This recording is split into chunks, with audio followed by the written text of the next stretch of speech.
Merci beaucoup et merci de l'invitation à parler de ce projet Val d'Airain 1950-2050. C'est un projet justement de sciences participatives qui a été lancé il y a 2 ans, pour lequel nous avons eu hier soir une restitution ici à La Grange, à laquelle peut-être certains ont participé. Et donc il y aura une partie qui va porter sur ce projet lui-même, et puis dans un premier temps je vais un petit peu placer un contexte un petit peu plus large sur les enjeux de durabilité en montagne, ce qu'on appelle la recherche transformative en montagne, et ensuite on prendra le cas du projet comme une illustration de cette question de la place de la recherche dans la transformation multiple des sociétés de montagne en vue de plus de durabilité. Donc on va aussi un petit peu réfléchir à ces liens entre interdisciplinarité, transdisciplinarité, recherche transformative et puis sciences participatives avec alors le titre porté sur recherche participative et développement durable en montagne, mais on va se concentrer plutôt sur la Suisse, ou disons les Alpes suisses, et de manière plus générale les montagnes européennes, parce que les enjeux des montagnes des pays du Sud ne sont pas tous les mêmes, donc on se concentrera sur cela. J'ai mis sur la droite le logo de l'année internationale du développement durable des régions montagneuses, qui est cette année, donc décrétée par l'ONU, en vue de réfléchir, de développer des activités, des actions visant à améliorer la durabilité des régions de montagne. Alors je vais dans un premier temps m'intéresser ou passer en revue assez rapidement, ce sera relativement basique, mais pour avoir une vue générale des enjeux de durabilité, ou en tout cas d'un certain nombre d'enjeux de durabilité des régions de montagne. Et puis ensuite on verra dans un deuxième temps comment la science participative peut y participer. Alors évidemment, il y a des enjeux de durabilité environnementale, économique et sociale, principalement toutes les questions climatiques. Là, je ne vous apprendrai rien. Peut-être un point qui me semble être important, c'est que dans ce contexte du changement climatique, on est dans les régions de montagne en face d'une problématique qui est celle de la sensibilité des processus. Tous les processus sont exacerbés par les conditions naturelles de montagne. Donc l'effet de changement au niveau du climat est souvent plus sensible dans ce genre de région. Du point de vue économique, quand même une grande caractéristique des régions de montagne en termes de durabilité, c'est leur situation périphérique, non seulement d'un point de vue géographique très souvent, mais surtout d'un point de vue, on dira, économique. Et puis finalement, on a également des enjeux sociaux, alors peut-être moins pour les régions comme la Suisse ou les Alpes européennes, mais pour d'autres régions de montagne, les questions de formation, d'accès à la formation par exemple, les questions liées à la fracture digitale sont assez sensibles dans les régions de montagne. Tout ceci a été très bien développé au cours des dernières décennies, notamment par le professeur Bruno Messerli de l'Université de Berne, qui a joué un rôle central dans le développement de la science des montagnes à l'échelle internationale. Évidemment, les montagnes sont soumises à des contraintes environnementales. J'aimerais juste en rappeler 2, c'est l'altitude et la pente. L'altitude qui se marque par toute une série de gradients climatiques, de température, de précipitations. Ça a un effet sur la végétation. Vous avez sur l'image ici le versant de Tsarmine dans le Val d'Arola. Vous voyez très bien cette gradation de la végétation. Si on était dans une région agricole, eh bien, ça traduirait aussi une gradation des niveaux de l'agriculture. Et puis, un point très important, c'est l'importance de la cryosphère, c'est-à-dire de tout ce qui regroupe l'eau sous forme de glace ou de neige, donc neige, glace, pergélisol, permafrost. Et sur cette image, vous voyez en fait les effets de ces différents paramètres. Et puis l'autre élément, c'est la pente. Ici, on a un versant avec une pente très forte. Ça se traduit par des processus d'érosion, par exemple ces couloirs torrentiels qui zèbrent l'image. Et puis, ça a des effets sur l'agriculture en termes de nécessité de faire de la culture en terrasse, sur les dangers naturels, et la pente, de manière générale, joue un rôle central de contrainte aux communications. Le climat, on l'oublie parfois un peu, les montagnes, ce sont avant tout des barrières climatiques.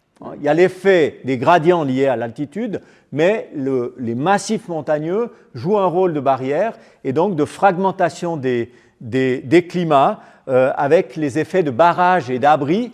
Les versants au vent sont humides et les versants sous le vent vont être au contraire souvent relativement secs, voire arides. Et puis, du point de vue du changement climatique, on observe, en tout cas pour le XXe siècle, un réchauffement plus important. Par exemple, pour la Suisse, c'est 2 fois plus important que la moyenne globale, en raison souvent de la continentalité des massifs montagneux. Et puis, ces chaînes d'impact, des effets sur la cryosphère, sur l'hydrosphère, sur la biosphère, et donc beaucoup de changements qui sont visibles actuellement en montagne. Ça se traduit notamment par des risques dits naturels. J'ai mis ça entre guillemets parce que ce n'est pas la nature en tant que telle qui est un risque, mais c'est bien l'exposition des sociétés et des infrastructures qui va créer la situation de risque. Et là aussi, on observe d'une part une exacerbation des aléas liés au contexte montagneux, et puis d'autre part, une certaine vulnérabilité qui va impacter sur le risque. Alors les forêts ont été très souvent, en tout cas considérées comme étant au cœur de la vulnérabilité des régions de montagne dans le passé. C'est encore le cas actuellement peut-être dans certaines régions du monde. Et puis actuellement, on observe en raison de l'augmentation des infrastructures une élévation de la vulnérabilité qui fait que les situations de risque, qui est le croisement entre l'aléa et la vulnérabilité, le niveau de risque reste toujours très élevé. Et on le voit sur l'image de droite qui est tirée d'un des derniers rapports du GIEC qui montre aussi, avec les petites flèches rouges vers le haut, l'augmentation de toute une série de paramètres liés à la question des risques. Si maintenant on s'intéresse à l'économie, les régions de montagne ont 3 piliers économiques en général: l'agriculture, l'énergie et le tourisme. Du point de vue de l'agriculture, on observe actuellement dans les Alpes européennes un double phénomène d'intensification et d'extensification. C'est-à-dire qu'on a d'une part beaucoup d'endroits qui sont soumis à une déprise agricole, et puis d'autre part des régions qui au contraire sont soumises plutôt à des processus d'intensification avec l'utilisation d'intrants, une mécanisation importante. Et donc on observe une espèce de fragmentation des paysages agricoles à l'échelle de massifs montagneux. Et puis si on les observe sous l'angle de ces 3 paramètres de la durabilité, du point de vue environnemental, l'agriculture reste un des facteurs. Alors peut-être que mes amis biologistes auront un autre avis, mais il me semble que l'agriculture joue un rôle central dans la préservation de la biodiversité, notamment par l'importance de la diversité paysagère qui est liée à, en tout cas, 1000 ans d'utilisation agricole dans les Alpes. Du point de vue de la durabilité économique, on observe bien que l'agriculture de montagne est un peu sous perfusion de subventions. Ça n'est plus beaucoup le rôle de production qui est central, mais peut-être d'autres activités comme notamment la préservation des paysages. On parle de jardinier du paysage. C'est un élément assez important dans les régions de montagne. Et puis finalement, quand même du point de vue social, des phénomènes d'isolement par exemple des agriculteurs qui se trouvent à faire un travail très individuel devant des grandes quantités de territoires à travailler et avec des processus même de suicide, etc., qui sont aussi présents dans les régions de montagne. Du point de vue du tourisme, le tourisme est devenu, au cours des 2 derniers siècles, très souvent quasiment l'activité principale, et on observe finalement un petit peu au cours des siècles une transition. Le tourisme a commencé par du tourisme d'été au XIXe siècle et en tout cas jusqu'à la Première Guerre mondiale, et puis ensuite c'est le tourisme d'hiver qui, dans beaucoup de régions de montagne, a pris le dessus pour représenter très souvent plus de 80-90% des entrées économiques liées au tourisme. Et puis, depuis une vingtaine d'années, on est dans une transition vers, en tout cas, une volonté de développer un tourisme plus réparti sur les différentes saisons. Du point de vue de la durabilité environnementale, je vous ai mis 2 images qui me semblent être assez explicites de l'impact des infrastructures sur les paysages alpins, et notamment ici la photo d'Avoria, où vous voyez, franchement, ça ne fait pas très envie d'aller se balader dans ce genre de décors qui ont été créés pour le ski.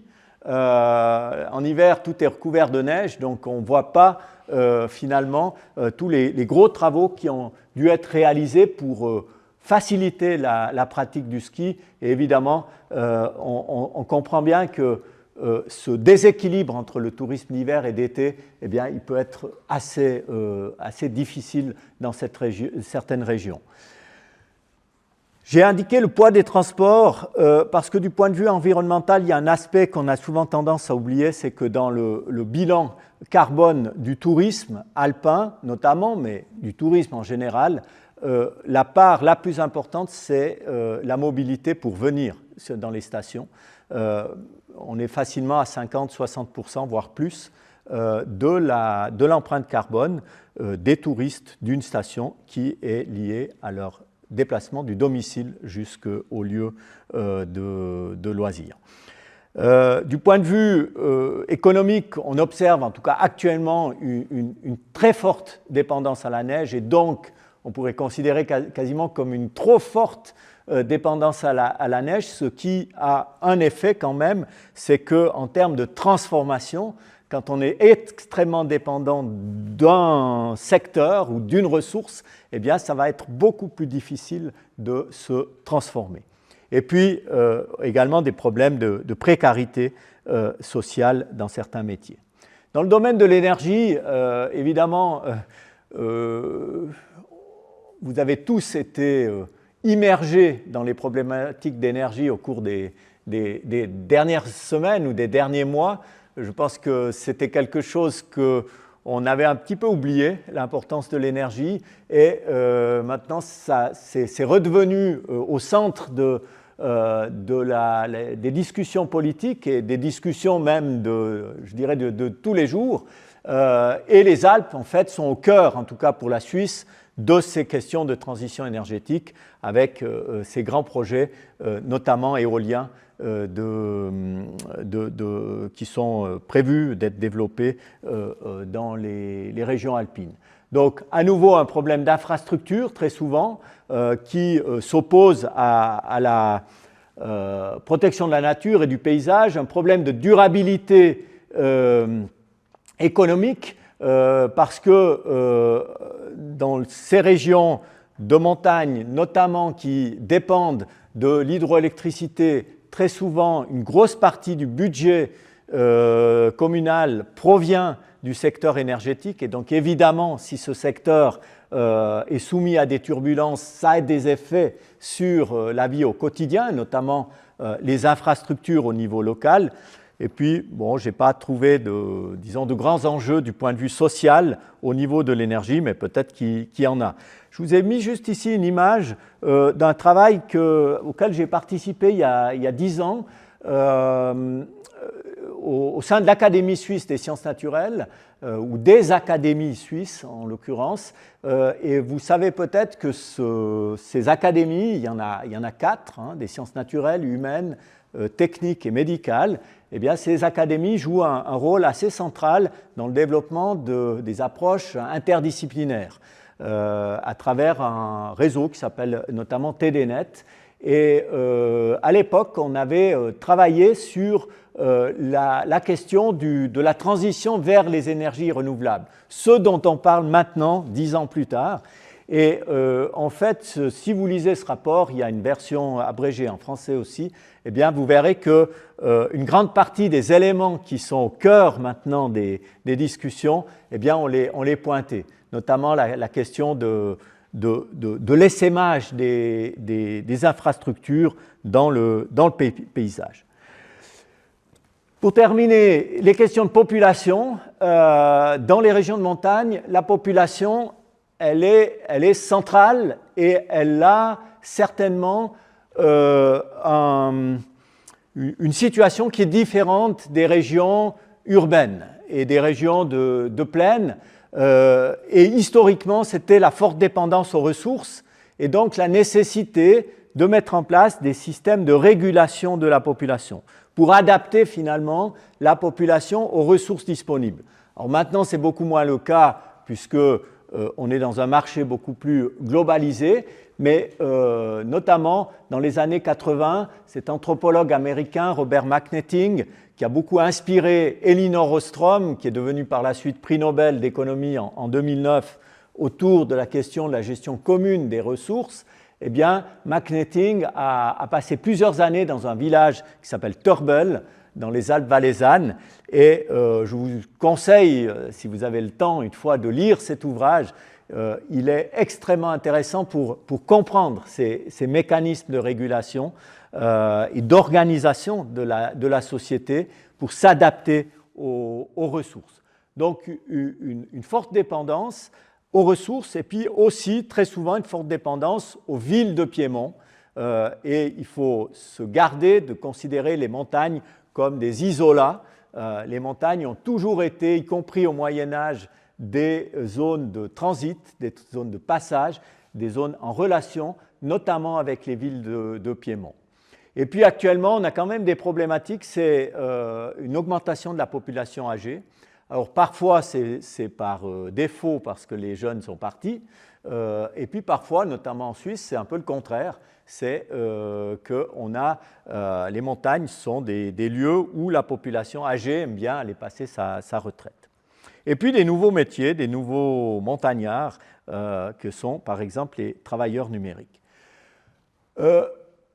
Pour terminer, j'aimerais juste pointer sur deux aspects, me semble-t-il. Le premier, c'est la question de la protection de la nature et des paysages, parce qu'elle est souvent centrale dans les dynamiques locales en montagne. Et là, on est confronté à une opposition entre des regards différents, entre, on dira, la population endogène, qui a souvent une vision qui est différente des populations exogènes, des visiteurs, et souvent un contraste ville-montagne, et avec cette question qui souvent est un peu exacerbée au niveau des régions de montagne, la volonté des populations de ne pas être mis sous cloche en termes de protection de la nature. Et puis en même temps, en tout cas pour les dernières années, les dernières décennies, la déprise agricole qui se traduit aussi par un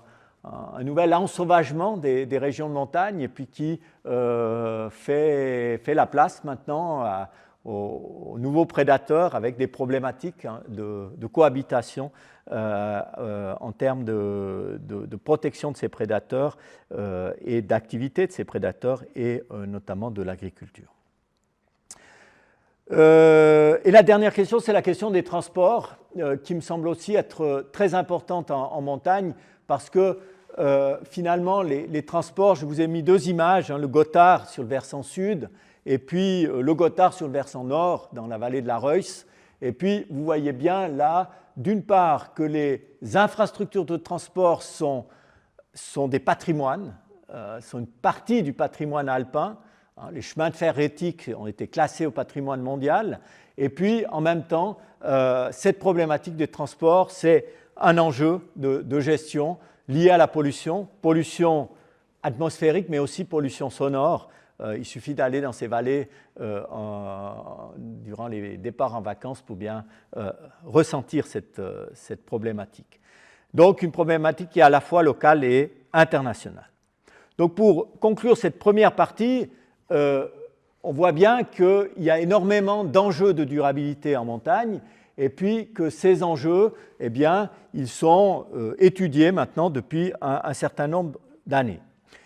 Et là, maintenant, je vais passer à la deuxième partie qui est celle de la recherche transformative en montagne. Peut-être vous l'avez déjà étudié, ces questions de recherche transformative dans un ou l'autre des exposés précédents. Mais donc, le principe, c'est que pour atteindre la durabilité, on ne va pas discuter ici de qu'est-ce que c'est que la durabilité, on va peut-être discuter dans la discussion, mais il faut des transformations sociétales. Et on va considérer que la science, dans son ensemble, peut et doit jouer un rôle pour permettre ces transformations. Et dans les travaux sur l'interdisciplinarité, très souvent, on distingue ces trois grands types de connaissances, la connaissance des systèmes, des objectifs et la connaissance de transformation.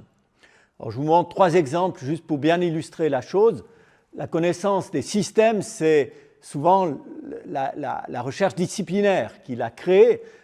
C'est donc la connaissance, les faits scientifiques qui permettent de comprendre le fonctionnement d'un système. Ici, je vous ai juste mis l'exemple d'un rapport qui a été publié il y a 2 ans sur l'effet des changements climatiques sur les eaux en Suisse dans le cadre des travaux sur l'adaptation au changement climatique en Suisse. Donc, c'est un grand programme de l'Office fédéral de l'environnement et dans lequel toute une série d'instituts universitaires ont créé des données. Et ici, vous en avez une qui est celle de l'évolution des glaciers suisses selon 2 scénarios du GIEC d'ici la fin du XXIe siècle. La connaissance sur les objectifs, elle rajoute un élément, c'est qu'est-ce qu'on aimerait atteindre en termes de durabilité. Et ici, c'est un travail qui a été fait sur finalement une évaluation du positionnement en termes de durabilité de toute une série de pays. La Suisse, elle est quelque part ici, dans le dernier rectangle, en haut à droite. Et ce positionnement en termes de durabilité, selon 2 paramètres, l'empreinte écologique, donc principalement l'empreinte carbone dans ce cas, et puis de l'autre côté, l'indice de développement humain, qui est un de ces indices de développement social. Et qu'est-ce que vous voyez? Vous voyez très bien les pays européens, occidentaux, qui ont un fort indice de développement humain, des pays développés, ou en tout cas dits développés, et puis vous voyez que clairement, ils ont un fort impact écologique. Et puis de l'autre côté, et ça a été bien discuté lors de la COP de 3 semaines en arrière, de l'autre côté, vous avez les pays qui ont un faible indice de développement, mais en même temps aussi une faible empreinte écologique. Et donc il faut trouver des moyens d'équilibrer ce déséquilibre. Et ici, vous avez l'objectif. L'objectif, ce serait de faire descendre ce groupe-là dans le rectangle bleu et puis de faire avancer ce groupe-là vers ce rectangle-là. Et donc, autant vous dire que c'est quand même relativement difficile. Et puis, les connaissances de transformation, classiquement, j'ai mis quelques références ici, on distingue 3 niveaux de connaissances, 3 niveaux de transformation, pardon, les transformations d'ordre pratique, par exemple l'innovation technologique, etc., qui vont faire changer certains éléments, des transformations plus politiques, transformations des systèmes, et puis finalement des transformations personnelles, des transformations des valeurs, des manières de voir le monde, des paradigmes, etc. Et pour aller vers la soutenabilité, eh bien, il faut un peu des trois, et on ne peut pas se contenter uniquement des transformations d'ordre très pratique. C'est un peu ça l'idée. Alors maintenant, comment lier tout ça avec les sciences participatives? Je vous ai mis ici une image qui a été prise cet été d'un projet qu'on fait avec une association qui s'appelle Alter et qui réfléchit aux questions de développement durable et de transition dans le Val d'Anniviers. Eh bien, en fait, on voit qu'il y a toute une série de dimensions de la science transformative dans lesquelles dans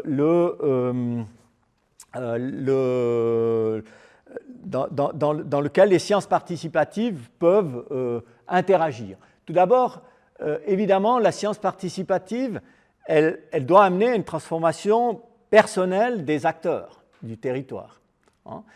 Et ça devrait amener la transformation du territoire lui-même. Deuxièmement, il y a cette transformation sociétale. Donc, si on revient sur le schéma précédent, c'est le cercle ici politique, plutôt. Et puis, il y a un aspect important dans la science participative, c'est que la participation, elle est dans les deux sens. Et puis, ce genre de projet doit amener aussi une transformation des chercheurs, à la fois personnelle et de groupe. Et on le verra dans le cas du Val d'Hérens, très clairement, on s'observe cela chez nous, d'une certaine manière. Ensuite, il y a deux hypothèses qu'on peut faire, c'est que ces dispositifs de transdisciplinarité aident à la transformation et puis que les sciences participatives facilitent la transformation des chercheurs. Bon, ça, je ne m'y arrête pas parce que je pense que vous l'avez vu, c'est les différents degrés d'interdisciplinarité et nous, on se situe clairement dans la recherche transdisciplinaire avec les acteurs quand on fait de la science participative. Donc, on est vraiment au cœur entre la science et la société avec en fait la volonté de coproduire de la recherche. Alors, j'ai eu l'occasion il y a quelques années de participer à un projet qui s'appelait Montanaqua sur la gestion de l'eau dans la région de Montana. Et là, on avait fait tout un processus de coproduction de scénarios avec les acteurs du territoire. Et là, vous voyez un petit peu le résumé de la démarche. Vous avez en bas les acteurs, c'était des représentants de différents secteurs d'activité, puis en haut, les scientifiques. Et en fait, pour arriver aux options de gouvernance pour le futur, eh bien, on avait passé par toute une série de créations et d'allers-retours entre les deux domaines. On n'est pas vraiment dans de la science purement participative parce que c'était des délégués, si vous voulez, de domaine, mais malgré tout, on avait des aspects assez participatifs et notamment le développement des scénarios.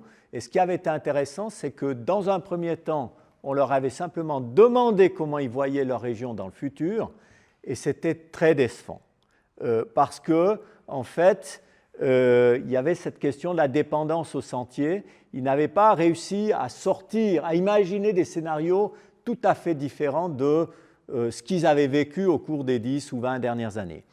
Et donc, on est revenu en arrière et on a nous-mêmes proposé 3 scénarios très différents. Grosso modo, croissance, stabilité, décroissance.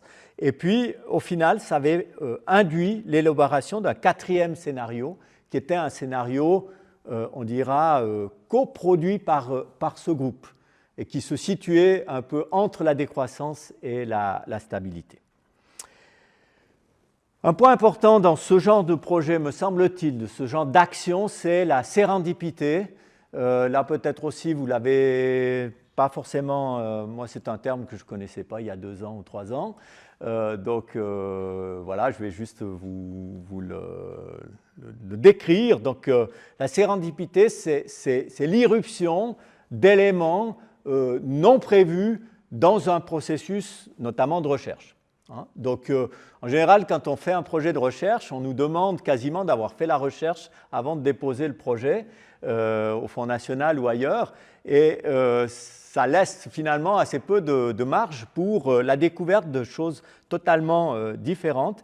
Et donc là, on a regardé au niveau du CIRM qu'est-ce que, dans toute une série de projets que nous avions faits durant les premières 2 années, s'il y avait eu justement par l'interdisciplinarité l'irruption de phénomènes ou disons de choses qui n'avaient pas été prévues. Et il y en a eu, et ce qui nous a amené à conclure que l'interdisciplinarité et certainement aussi la transdisciplinarité peut favoriser finalement cet aspect qui est central dans la science. Il y a beaucoup de découvertes qui ont été faites évidemment de manière totalement fortuite. Donc pour résumer cette deuxième partie, on voit qu'il y a des liens très forts entre sciences participatives, transdisciplinarité et durabilité. La transdisciplinarité amène cette question de la coproduction des connaissances, de la co-influence entre chercheurs et acteurs, et puis surtout, me semble-t-il, un élément qu'on a souvent tendance à oublier, c'est la transformation des chercheurs. Et dans une carrière, quand on commence à devenir un peu plus âgé, on se rend compte qu'on s'est transformé au cours de la carrière. Évidemment, on a découvert des nouvelles choses, mais très certainement, on change aussi nos manières de voir. Et je pense que la recherche transdisciplinaire, elle favorise en tout cas ce genre de processus. Puis le deuxième aspect, c'est que en termes de durabilité, de contribution à la durabilité, ce type de projet renforce très certainement la durabilité sociale, en incluant les habitants dans la recherche et puis en favorisant aussi la connaissance de ce que peut apporter la science. Mais ça, c'est des choses que vous allez voir tout à l'heure avec Mélanie, à qui je donne la parole. Voilà, donc bonjour à toutes et à tous. Donc, je suis heureuse de revenir cette semaine pour enfin vous présenter le projet Valdera 1950-2050, puisque la semaine passée, à la table ronde, je ne vais pas spoiler les éléments sur ce projet. Donc, je suis ravie de vous amener dans le Val d'Airain. Donc, le Val d'Airain, c'est une vallée en rive gauche du Rhône qui se situe à peu près à la hauteur de Sion. Donc, pour ceux qui ne connaissent pas.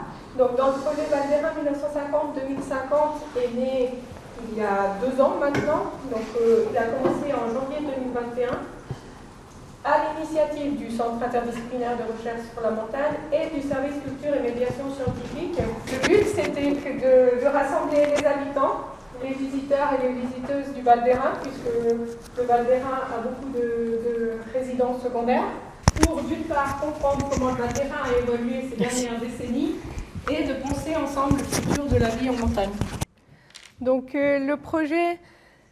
Le but, les principaux objectifs, c'est de reconstruire les trajectoires depuis 1950. Donc, on a appelé le projet Val d'Airain 1950-2050 pour avoir un laps de temps de 100 ans et de pouvoir traiter du passé, du présent et du futur. Donc, un des objectifs, c'est de reconstruire les trajectoires depuis 1950, de coproduire des scénarios prospectifs pour l'avenir, donc d'inviter les habitants, les visiteurs, les artistes à se projeter dans l'avenir du Val d'Airain, et de confirmer ou non les bénéfices des sciences participatives. Donc, comme je l'ai dit, il y a 3 périodes, passé, présent, futur. Donc, pour le passé, on a surtout collecté et partagé l'histoire du vivant du Val d'Airain. Pour le présent, on a établi des diagnostics partagés. Et pour le futur, bien entendu, c'est d'imaginer et de projeter les futurs possibles. Donc, concrètement, le projet a 4 volets. La recherche scientifique, la recherche participative, une démarche artistique et la médiation scientifique. Donc maintenant, je vais revenir sur ces 4 volets. Donc pour ce qui est de la recherche scientifique et la recherche participative, on a 8 volets thématiques que vous avez sur la droite de l'écran. Donc on a un volet qui étudie les paysages du Val d'Airain, leur évolution et les perceptions que les habitants ont de l'évolution et du paysage lui-même. Ensuite, on a un volet de chercheurs qui s'intéressent à l'évolution socio-économique du Val d'Airain, donc tout ce qui est tourisme, agriculture et énergie. Ensuite, on a un autre volet sur les perceptions climatiques du Val d'Hérens, donc comment les habitants et les visiteurs perçoivent les conditions météorologiques et le climat dans le Val d'Hérens, l'impact des changements climatiques sur la pratique de l'alpinisme, les facteurs de l'environnement qui expliquent la croissance des arbres en altitude. Et pour ce volet-là, on a vraiment un volet de sciences participatives que je vous présenterai plus tard. On a tout un volet sur les plantes patrimoniales comme témoins des changements climatiques, donc de se demander qu'est-ce qu'une plante patrimoniale, comment elle a évolué et comment est-ce que son évolution est prévue. On a un volet qui est évident en vallée, donc c'est l'évolution des pratiques de chasse, et un autre volet qui est en collaboration avec la HESSO sur les perceptions sonores des lieux.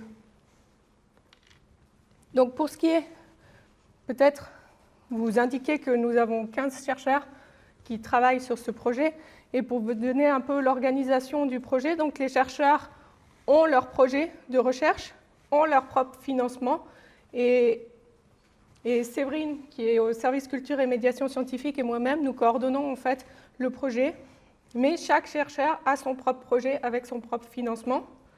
C'est ce qui induit aussi vous avez sûrement vu les niveaux de participation. Donc les chercheurs à ce stade-là, pour le début du projet, connaissaient déjà leurs problématiques, donc il n'y a pas eu de co-construction avec la population. Mais j'aurai l'occasion de revenir pour le futur du projet. Pour ce qui est de la recherche participative, donc la semaine passée, nous avions Richard, qui apparaît sur la photo à la table ronde. Donc on avait déjà eu l'occasion de vous expliquer la semaine passée qu'on collaborait avec une école, donc c'est le cycle d'orientation du Val d'Hérens, une école du secondaire 1, des jeunes de 12 à 15 ans. On leur a proposé de construire une station météo avec un capteur de température et d'humidité en dehors des cours, ce qui est important de signaler, puisqu'on a eu 40 élèves qui se sont proposés volontaires, qui se sont montrés volontaires pour venir en dehors des heures de cours pour construire leur station météo. Donc sur la deuxième photo, ils ont fait leur propre soudure. Donc là, c'est l'enseignant. Et là, il y a tout le concept de la construction du capteur. Donc chaque élève est reparti chez lui avec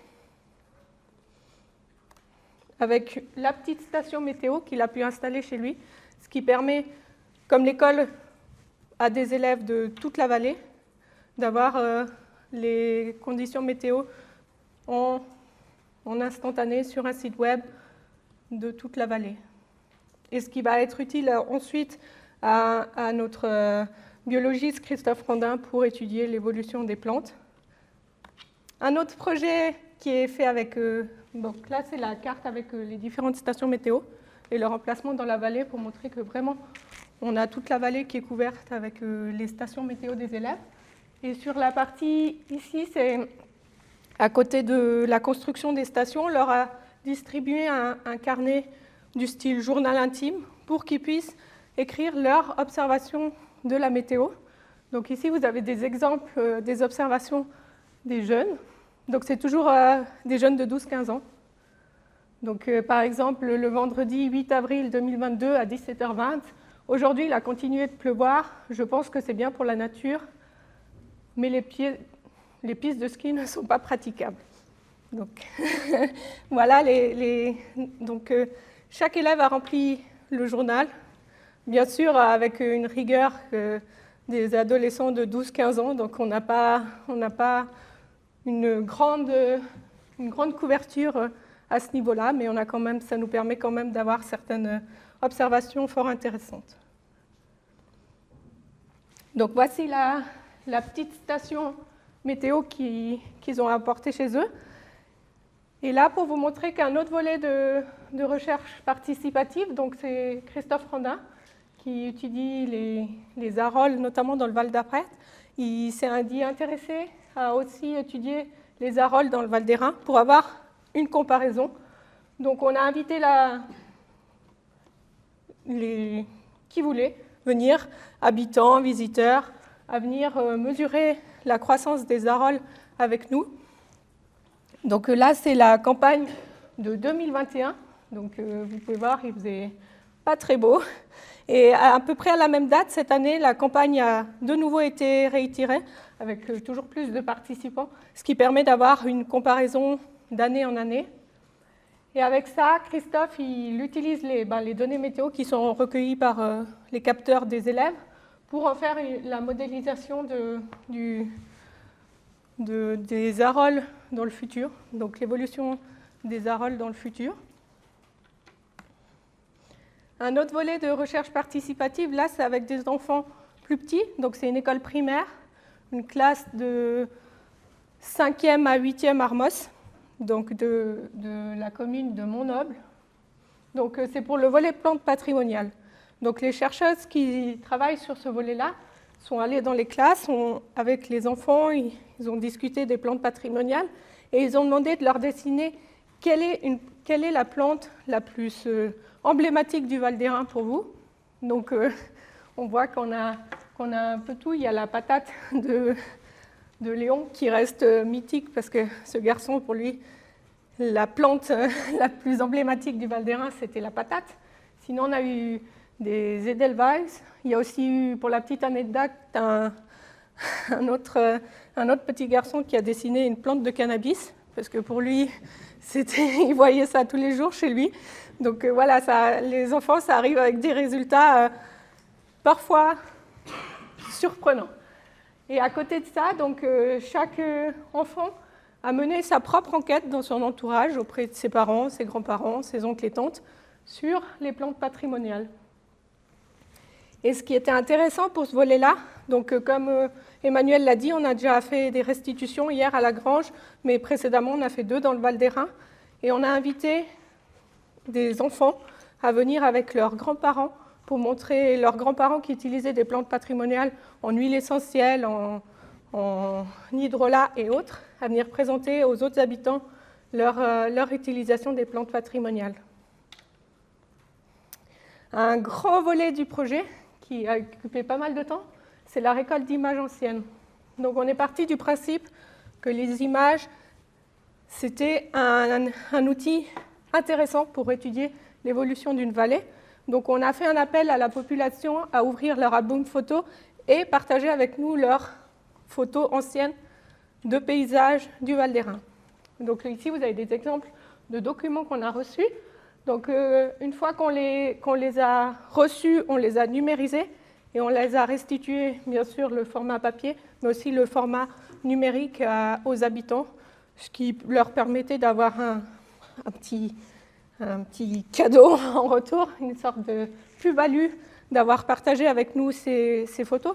Donc pour dire que pour ce travail, ça a nécessité un grand travail en amont, notamment pour toutes les questions juridiques de droit d'auteur.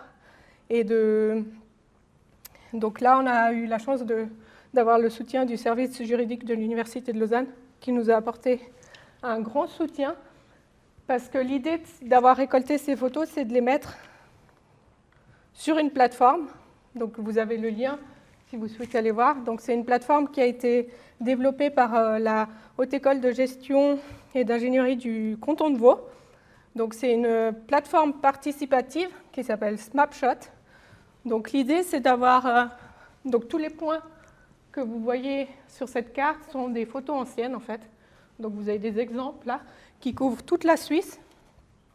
Et ce qui est intéressant, c'est que ces photos sont géolocalisées dans le paysage et ça nous permet d'avoir la vue 3D de la photo ancienne et la vue actuelle sur le fond Google.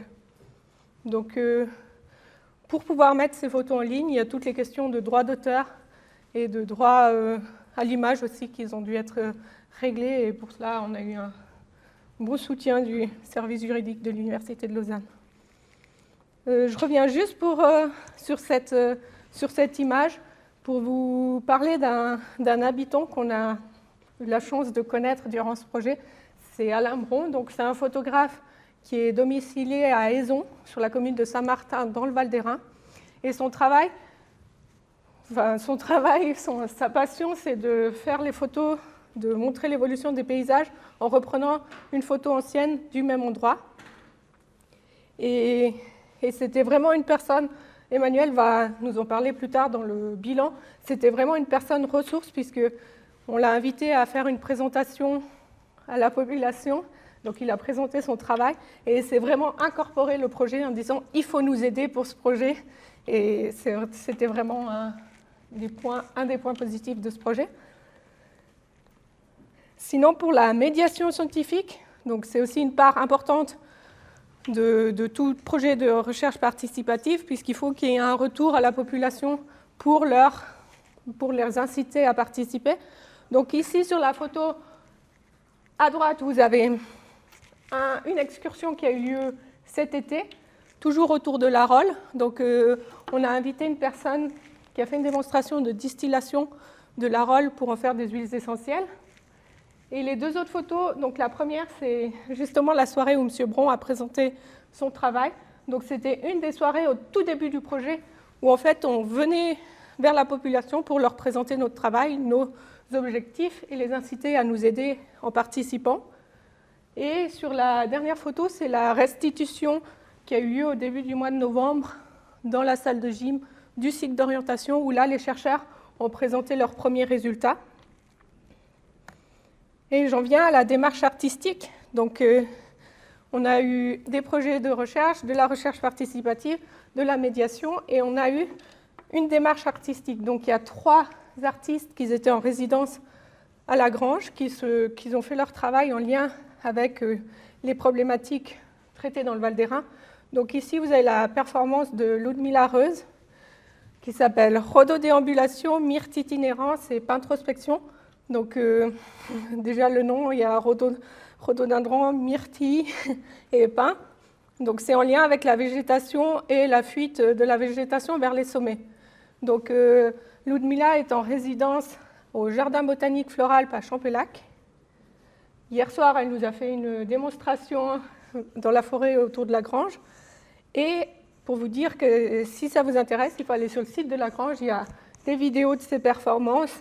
Et elle fera un spectacle à la Grange au mois de mai 2023, ça fait rare. Donc ça, c'est pour une première résidence. Et la deuxième résidence, c'est en lien avec le projet d'attachement sonore au lieu. Donc la performance s'appelle Echo. C'est par Lucy Hayden-Benz et Sarah McLaren, aussi résidentes à la Grange à l'université. Et elles ont travaillé sur la notion de son et d'écho. Et si vous allez sur le site de la Grange, il y a aussi pas mal de vidéos sur leur projet. Et je pense qu'elles feront une restitution aussi en 2023 à la Grange. Du coup, le bilan sera fait par le chef. Merci. Quelques mots de bilan, une conclusion un peu en 3 parties sur ce projet. D'abord, les difficultés. On ne doit pas vous le cacher, on a eu quelques difficultés, surtout durant les premiers mois, la première année. C'était un démarrage un petit peu difficile. Vous avez sur l'image à votre droite un appel qu'on avait fait pour engager les personnes à venir enquêter avec nous, avec notamment toute une série de randonnées participatives. Vous voyez, il y avait 8 dates proposées et puis malheureusement, on n'en a pu faire aucune. Et on s'est rendu compte que ce n'était pas la bonne solution. On arrivait un petit peu avec nos gros souliers, on dira, et puis finalement, on n'avait pas suffisamment préparé les choses. Et on s'est rendu compte qu'il y avait une certaine peur des habitants, une peur de l'université, on dira, si on veut un peu simplifier, en se disant, mais finalement, la recherche, ce n'est pas pour nous. Et donc ça, on a vraiment été confrontés. Alain Kaufmann nous avait mis en garde sur cet aspect-là, on s'en est rendu compte.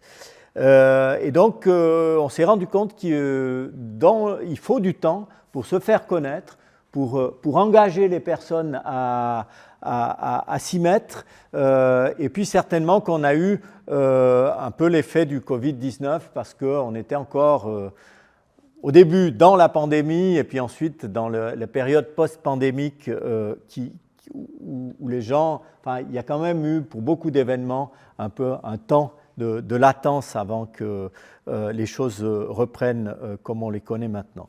Mais malgré tout, il y a eu une amorce, et puis c'est ces citoyens motivés. Mélanie a parlé de M. Bron, on a rencontré aussi la buraliste postale, l'ancienne buraliste postale d'Arola qui nous a ouvert sa bibliothèque, etc. Donc on a vraiment fait des découvertes de personnes qui ont ensuite joué le rôle de relais, ont joué ce rôle de bouche à oreille. Et ça, je pense que c'est vraiment essentiel de mettre du temps dans ce travail de contacts locaux et utiliser les locaux engagés pour faire le travail à notre place. Parce qu'évidemment, si on doit aller chaque fois de Lausanne à Evolène pour boire un café avec quelqu'un pour le motiver, ce n'est pas forcément un très bon investissement des fonds. Ensuite, deuxièmement, il y a évidemment beaucoup d'effets positifs et on s'en est rendu compte lors des 3 séances de restitution. Et d'une part, pour nous, on voit que se frotter à des réalités hors de l'université, c'est très valorisant. Ça prend du temps, mais c'est valorisant. C'est des rencontres bénéfiques, impactantes justement sur ces questions de transformation. Et puis, évidemment, on apprend de la réalité locale. Et puis, cette question de la coproduction des connaissances, elle est importante. On a eu des citoyens chercheurs, vraiment, de ceux qui sont engagés. Certains sont même revenus, j'ai appris ça hier soir, ils ont fait la première campagne sur les Arols, ils sont revenus l'année suivante. Alors, ça marche.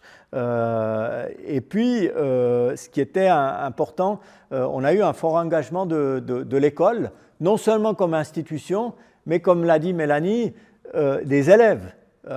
Finalement, ils ont consacré une partie de leur mercredi après-midi pour faire ce travail qui n'était pas imposé. Et puis, ce qu'on a pu quand même bien tester, c'est ce dialogue intergénérationnel, notamment entre justement sur ce volet qui a porté surtout sur le passé pour l'instant, entre la génération des grands-parents qui ont vécu une vie tout à fait différente de l'actuelle. Et je pense que notre projet, il a permis de faire réémerger certains de ces aspects-là. Et donc, on peut dire, bien qu'on ne l'ait pas mesuré en tant que tel, qu'il y a clairement un apport de la science ou de notre université à la connaissance du Val d'Airain. Et puis alors, du point de vue de la science transformative, franchement, c'est un peu difficile de dire si on contribue à la transformation. D'une part, le temps est trop court, et puis d'autre part, on n'a pas véritablement mené d'évaluation. Et ça, certainement que c'est un peu une faiblesse. On est parti dans le projet, mais on n'a pas réfléchi à une espèce d'auto-évaluation du projet. Mais on a quand même des indices, et notamment pour la deuxième phase du projet, il serait certainement adéquat qu'on mette en place un système de monitoring formalisé pour mesurer cet effet en termes de recherche transformative. Et puis pour la deuxième phase, et on l'a déjà commencé hier soir à la restitution à la Grange, là on a envie d'inclure les citoyens et citoyennes dans l'élaboration des questions de recherche, puisque la deuxième partie va porter sur le futur. Donc voilà ce qu'on voulait vous raconter sur ce projet et de manière plus générale sur la science participative et la durabilité en montagne. Et donc maintenant, je pense qu'on peut ouvrir la discussion. Merci beaucoup.